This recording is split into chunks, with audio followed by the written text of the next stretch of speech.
Hi hello ನಮಸ್ಕಾರ ಸ್ನೇಹಿತರೆ, ಗೃಹಲಕ್ಷ್ಮಿ ಹಣ ಪಡೆದುಕೊಳ್ಳಲು ಮೊದಲು ನಿಮ್ಮ ಬ್ಯಾಂಕ್ ಖಾತೆಗೆ KYC ಆಗಿರುವುದು ಕಡ್ಡಾಯ ಎನ್ನುವುದು ಎಲ್ಲರಿಗೂ ತಿಳಿದಿದೆ.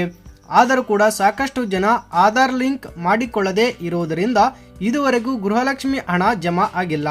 ಇದರ ಜೊತೆಗೆ ಸಾಕಷ್ಟು ಮಹಿಳೆಯರು ಬ್ಯಾಂಕ್ನಲ್ಲಿ ಖಾತೆ ಹೊಂದಿರುತ್ತಾರೆ, ಆದರೆ ಅದನ್ನು ಅಪ್ಡೇಟ್ ಕೂಡ ಮಾಡಿಸಿರುವುದಿಲ್ಲ. ಈಗ ಸರ್ಕಾರ ಇದಕ್ಕೆ ಮಹತ್ವದ ಸೂಚನೆಯನ್ನ ನೀಡಿದ್ದು, ಈ ಎಲ್ಲ ಫಲಾನುಭವಿಗಳಿಗೆ 5ನೇ ಕಂತಿನ ಹಣ ಖಾತೆಗೆ ಜಮಾ ಆಗಬೇಕೆಂದರೆ ಬ್ಯಾಂಕ್ ಖಾತೆಯನ್ನು ಅಪ್ಡೇಟ್ ಮಾಡಿಸಿಕೊಳ್ಳುವುದು ಕಡ್ಡಾಯ ಮಾಡಿದೆ.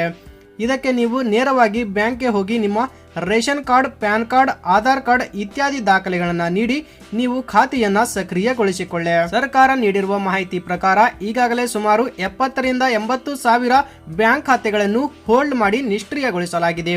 ನೀವೇ ಸ್ವತಃ ಹೋಗಿ ಹೋಲ್ಡ್ನಲ್ಲಿ ಇರುವ ಬ್ಯಾಂಕ್ ಖಾತೆಯನ್ನು ಸಕ್ರಿಯಗೊಳಿಸಿಕೊಳ್ಳಬಹುದು.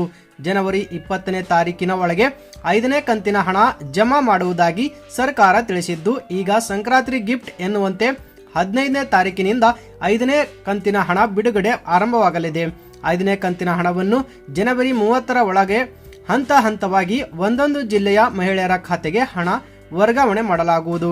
2016 ಮಾನದಂಡಗಳನ್ನು ನಿರ್ಲಕ್ಷಿಸಿ ಯಾರೆಲ್ಲ ರೇಷನ್ ಕಾರ್ಡ್ ಪಡೆದುಕೊಂಡಿದ್ದಾರೋ ಅಂತವರ ರೇಷನ್ ಕಾರ್ಡ್ ಅನ್ನು ಕ್ಯಾನ್ಸಲ್ ಮಾಡಲಾಗುವುದು ಎಂದು ಆಹಾರ ಇಲಾಖೆ ಸಚಿವ KH ಮುನಿಯಪ್ಪ ಅವರು ತಿಳಿಸಿದ್ದಾರೆ. ಒಂದು ವೇಳೆ ನಿಮ್ಮ ರೇಷನ್ ಕಾರ್ಡ್ ಕೂಡ ರದ್ದಾಗಿದ್ದರೆ ಗೃಹಲಕ್ಷ್ಮಿ ಯೋಜನೆಯ ಮುಂದಿನ ಕಂತಿನ ಹಣ ನಿಮ್ಮ ಖಾತೆಗೆ ವರ್ಗಾವಣೆ ಆಗುವುದಿಲ್ಲ.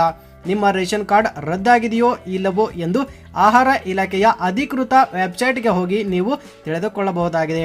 ಸ್ನೇಹಿತರೆ, ಈ ಮಾಹಿತಿ ಈ ವಿಡಿಯೋ ಇಷ್ಟ ಆಗಿದ್ರೆ ಲೈಕ್ ಮಾಡಿ, ಚಾನಲ್ ಅನ್ನು ಸಬ್ಸ್ಕ್ರೈಬ್ ಮಾಡೋದನ್ನ ಮರಿಬೇಡಿ.